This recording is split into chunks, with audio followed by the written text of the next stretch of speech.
Hey there, Tburrier from Tburrier.com, and today I want to talk to you about setting the right goals in your business. So many people are told to set goals and they don't know how to do it. I mean, they set the wrong goals. I mean, they set goals that are oriented towards profit level or in their home business towards a rank achievement.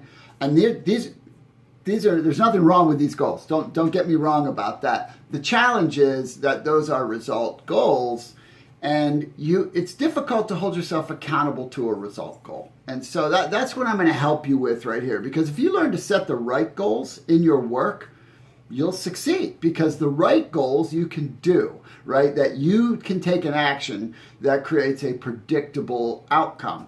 So all businesses are mathematics, right? That's just what it is, right? X math of input in to get input out. Doesn't matter what the business is. I don't care if you're an accountant or you're building a network marketing business or you're selling refrigerators. Doesn't matter what it is. It's all mathematics. And if the math works, the business works, right? So if you have something of value, you can make it happen.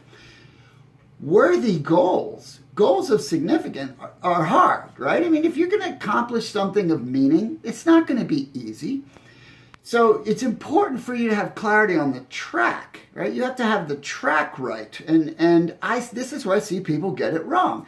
You know, all businesses are paid as a result of volume that business does. Again, going back to an accountant. If you're an accountant, you're going to get paid your hourly, right? Or a fee base, depending on what you're doing, based on volume of hours, volume of revenue generated, however that works. Same with sales. And same with building a network marketing business, referral marketing business, direct sales, crafting business from home. Doesn't matter what you're doing. If you create volume of movement of your goods or service into the marketplace, you generate a revenue, right? And a revenue then, provided your math isn't wrong and there's not excessive inputs to get less output, then you're going to be fine. Then you just scale that up based on activity.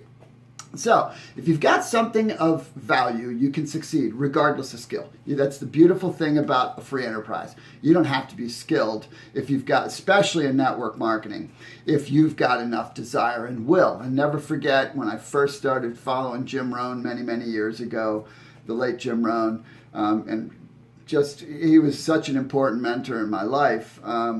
And, I'll never forget him saying, if we have a 30-day contest and you're the greatest salesman on the planet and I'm a lousy salesman, I'll beat you. And the reason I'll beat you is I will just make up in numbers what I lack in skill. And that lesson meant so much to me years ago. And it was part of the game changer, because I started in the home business arena and building a network with low esteem and low confidence and really no credibility, and it was numbers. That's how I got better, and that's how I found the people who were interested in my product or opportunity, and how I ended up building a large international business on multiple occasions. And so the key was understanding the right goals, right? Because it wasn't about the actual sale. That's not the thing you focus on, because you don't control that. That's someone else's decision. You focus on the activities, because you can hold yourself accountable to an activity. In other words, if you say, I'm going to talk to 10 people today, you can hit that goal. That's a goal that nothing can stop you short of you not living anymore, that you can do.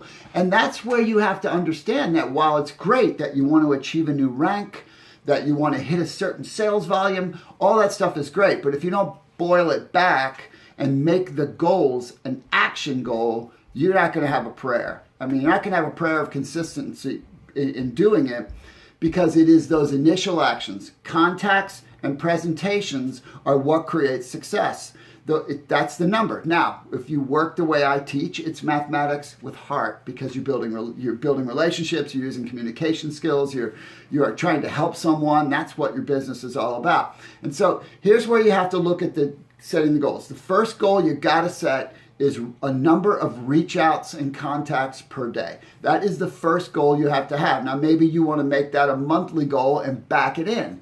That's up to you. And you can go further in this, right? From the math perspective, you can go, okay, how many presentations typically result in someone moving forward and making a purchase or joining my team, right? That's because then you can say, okay, if my goal is to make 5 sales this month, right? Or if my goal is to do $1,000 in volume myself this month, then you can back it up all the way using the predictable model, because if you have anything of value and you're approaching people in the right way, for every 10 people you present to, you're probably going to enroll as a customer or a partner 1 or 2. That's just how it's going to work out. I talk about the human nature number. If you have 10 that have identified, that have a need and they're willing to talk about it and trying to solve that need, then you'll get 2.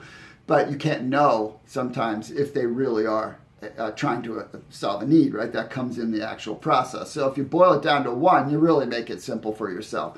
And so you set a goal for number of contacts you'll make every day, and you do not waver on that. That goal that's concrete. That's like having breakfast. You're going to have breakfast. You're going to do your contacts. You're going to do certain things every day in your life. That is how you set your contact goals. And the second one is presentations. Now, there's a little bit of wiggle room there, because you don't always know how many contacts are going to result in a presentation. And there's also different styles to presentation. Maybe the presentation is a video, or maybe the presentation is you sharing your story, both of which will have different outcomes, because something that's less personal will have less result, right? But however, you can do more of it. So you have to figure those pieces out to fit your situation and your time structure. If you've got a lot of time and you really like, your favorite way is to work by sharing your story and having some time with someone, you should work that way, because you'll get phenomenal results working ways that you like.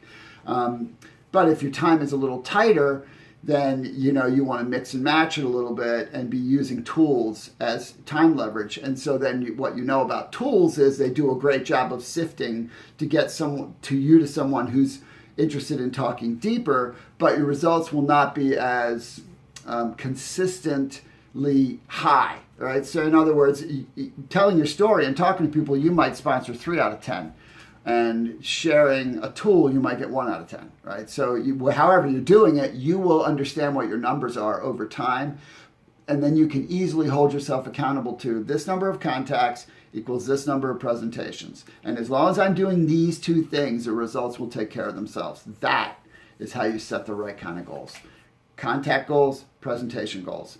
I don't care what you're doing. Doesn't matter what business it is. That will work. But obviously, it's ideal for building your network marketing business. So hope that this was helpful. Feel free to share. If you haven't gotten my 27 scripts that work, make sure that you go to Tburrier.com and you put your email in at the top where it says the 27 scripts. And these will really, really help you in that reach and contact area be really, really effective. All right. Thanks for being here.